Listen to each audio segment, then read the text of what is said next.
Hi friends, welcome to my channel. First time ನನ್ನ channel ನೋಡ್ತಿದ್ರೆ subscribe ಮಾಡ್ಕೊಳ್ಳಿ friends. ಈ ವಿಡಿಯೋ ಬಂದುಬಿಟ್ಟು ಒಂದು ಪಾಟ್ ನೆಕ್ ಡಿಸೈನ್ ಫ್ರೆಂಡ್ಸ್. ಇದಕ್ಕೆ ಏನೋ ಬೇರೆ ಡಿಸೈನ್ ಹೇಳಿದರು.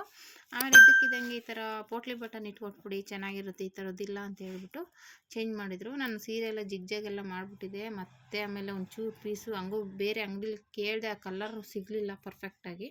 ಆಮೇಲೆ ಅದೇ ಸೀರೆಲ್ಲ ಸ್ವಲ್ಪ ಕಟ್ ಮಾಡಿಕೊಂಡು ನೆಕ್ಗೆ ಶೇಪೆಲ್ಲ ಇರುತ್ತಲ್ಲ ಅದರಲ್ಲಿ 1 ಇಂಚಿಗೆ ಮಾರ್ಕ್ ಮಾಡ್ಕೊಂಡಿದ್ದೀನಿ. ಆಮೇಲೆ ಸಿಂಗಲ್ ಟೆನ್ಷನ್ ಹಾಕ್ಕೊಂಡು ನೀಟಾಗಿ ಇಟ್ಕೊಂಡು ಸ್ಟಿಚ್ ಮಾಡ್ಕೋಬೇಕು.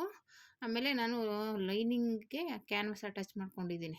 ಅದೇನು ಶೇಪ್ಗೆ ಇತ್ತು ಅದು ಕಟ್ ಮಾಡಿ ಐರನ್ ಮಾಡ್ಕೊಂಡಿದ್ದೀನಿ. ಅದ್ರ ಮೇಲೆ ಕೆಳಗಡೆ ಕ್ಯಾನ್ವಾಸ್ ಸ್ಟಿಚ್ ಮಾಡಿದ್ದೀನಿ, ಐರನ್ ಮಾಡ್ಕೊಂಡಿದ್ದೀನಿ. ಮೇಲ್ಗಡೆ ಇದು ರೌಂಡು ಶೇಪಿಗೆ ಮಾತ್ರ 1 ಇಂಚಿಗೆ ಮಾರ್ಕ್ ಮಾಡಿ ನೀಟಾಗಿ ಸ್ಟಿಚ್ ಮಾಡ್ಕೊತಾ ಇದ್ದೀನಿ. ಇದು ಪೋಟ್ಲಿ ಬಟನ್ನ, ಅದು ಸೀರೆ ಪೀಸಲ್ಲೇ ರೆಡಿ ಮಾಡಿರೋದು.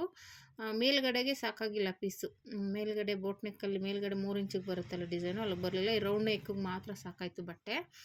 ಏನು ಮಾಡೋಕ್ಕಾಗಲ್ಲ, ಅವ್ರು ಫಸ್ಟೇ ಹೇಳಿದರೆ ಸ್ವಲ್ಪ ಜಾಸ್ತಿ ಬಟ್ಟೆ ತೊಗೊಂಡು ಮಾಡ್ಬೋದಾಗಿತ್ತು. ಅಟ್ಲೀಸ್ಟ್ ಹೊರಗಡೆನೂ ನಮಗೆ ಪರ್ಫೆಕ್ಟಾಗಿ ಮ್ಯಾಚಿಂಗ್ ಸಿಕ್ಕಲ್ಲ. ಆಮೇಲೆ ಅವರು ಮ್ಯಾಚಿಂಗ್ ಸ್ವಲ್ಪ ಹೆಚ್ಚು ಕಮ್ಮಿ ಆದರೂ ಒಪ್ಪಲ್ಲ.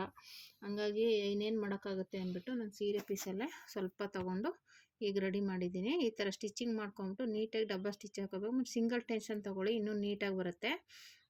ಅದು ಗುಂಡು ಥರ ಇರೋದ್ರಿಂದ ಟೆನ್ಷನ್ ಹಿಂಗೆ ಮೇಲೆ ಎತ್ಕೊಂಡು ಮಾಡಿ. ನೋಡಿ ನಾನು ಸ್ಟಿಚ್ ಮಾಡ್ಕೊತಿದ್ದೀನಲ್ಲ, ಇದು ಉಲ್ಟಾ ಮಾಡಿ ಸ್ಟಿಚ್ ಮಾಡ್ತಾ ಇರೋದು. ಅಲ್ಲಿ ಮಾರ್ಕ್ ಸ್ಟಿಚಿಂಗ್ ಇರುತ್ತಲ್ಲ, ಸ್ಟಿಚಿಂಗ್ ಮೇಲೆ ಬರಬೇಕು. ಯಾಕೆಂದರೆ ಆ ಕಡೆ ಈ ಕಡೆ ಆದರೆ ನಮಗೆ ಸ್ಟಿಚ್ಚು ಆ ಕಡೆ ಈ ಕಡೆ ಹೋಗ್ಬಿಟ್ರೆ ಬಟನ್ಗಳು ಹಿಂದೆ ಮುಂದೆ ಆಗಿಬಿಡುತ್ತೆ.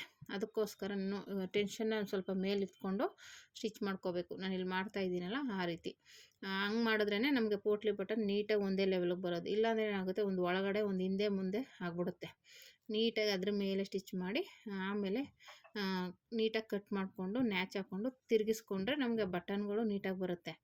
ಇಲ್ಲಾಂದರೆ ಏನಾಗ್ಬಿಡುತ್ತೆ, ಒಂದು ಹಿಂದೆ ಒಂದು ಮುಂದೆ ಆ ಥರ ಆಗ್ಬಿಡುತ್ತೆ. ಅದಕ್ಕೋಸ್ಕರ ಆಮೇಲೆ ಕ್ಯಾನ್ವಾಸ್ ಕೊಡೋದು ಏನಕ್ಕೆ ಅಂದರೆ ಸ್ಟಿಫಾಗಿ ಕೂತ್ಕೊಳ್ಳಿ ಅಂತ.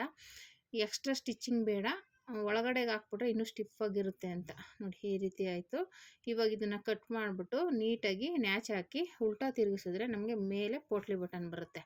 ತುಂಬ ಚೆನ್ನಾಗಿ ಕಾಣಿಸುತ್ತೆ. ಇದು ಸ್ಲೀವ್ಸ್ಗೂ ಕೊಡಬೇಕಾಗಿತ್ತು, ಬಟ್ಟೆ ಸಾಕಾಗಲಿಲ್ಲ. ಮಾಮೂಲಿ ಬಾರ್ಡರ್ ಇತ್ತಲ್ಲ, ಹಾಗೆ ಅಡ್ಜಸ್ಟ್ ಮಾಡಿಬಿಟ್ಟು ರೆಡಿ ಮಾಡಿದೆ. ಈ ರೌಂಡ್ ನೆಕ್ಕಿಗೆ ಮಾತ್ರ ಅದು ಅವ್ರು ಬೇರೆ ಥರ ಹೇಳಿದರು. ಆಮೇಲೆ ಅದು ಡಿಸೈನ್ ಚೇಂಜ್ ಮಾಡಿ ಈ ಥರ ಪೋಟ್ಲಿ ಬಟನ್ ಇಟ್ಟು ಮಾಡಿಕೊಟ್ಟೆ. ತುಂಬ ಚೆನ್ನಾಗಿ ಬಂತು ಡಿಸೈನು. ಆಮೇಲೆ ಟ್ಯಾಗ್ ಇಟ್ಟಿದ್ದೆ, ಟ್ಯಾಗು ಒಂದು ಸ್ವಲ್ಪ ಡಿಸೈನ್ ಮಾಡಿದ್ದೆ. ಅದು ಬಟ್ಟೆ ಸಾಕಾಗಲಿಲ್ಲ, ಇರೋದ್ರಲ್ಲಿ ಅಡ್ಜಸ್ಟ್ ಮಾಡಿ ನೋಡಿ ಈ ರೀತಿ ಬಂತು. ತುಂಬ ಚೆನ್ನಾಗಿ ಬಂದಿದೆ ನೋಡಿ. Thank you for watching friends.